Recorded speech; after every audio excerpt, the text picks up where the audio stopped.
Welcome to our channel. Today we how to configure ABRP to match your car's battery health estimates, complete guide step by step clearly. To begin, open the ABRP app on your device.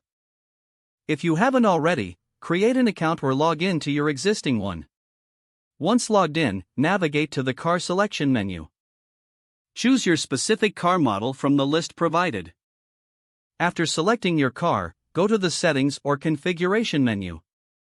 Look for the section labeled Battery Health or similar. Here, you will find options to input your car's battery specifications. Check your car's manual or manufacturer's website for accurate battery capacity information.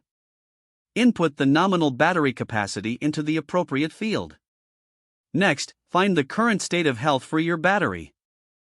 This can typically be obtained through your car's diagnostic system.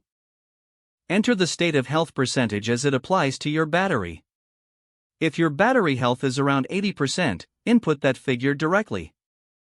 Once you have entered these values, save your settings. Next, test your configuration by entering a route to ensure accuracy. Watch for the estimated range generated by ABRP. Compare this estimate with your car's known range under similar conditions. If they differ, revisit the battery settings for any adjustments. Consider fine-tuning additional parameters, such as driving style and temperature impacts. Verify all changes are saved before exiting the configuration menu. Finally, conduct a test drive while using the ABRP app for real-time feedback. Monitor how well the app estimates the remaining battery during your trip. Adjust the settings as needed based on your experience and results. Your ABRP is now configured to match your car's battery health estimates appropriately.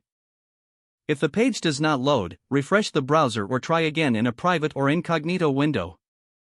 Make sure you are using the correct email address, then retype it carefully to avoid small typos.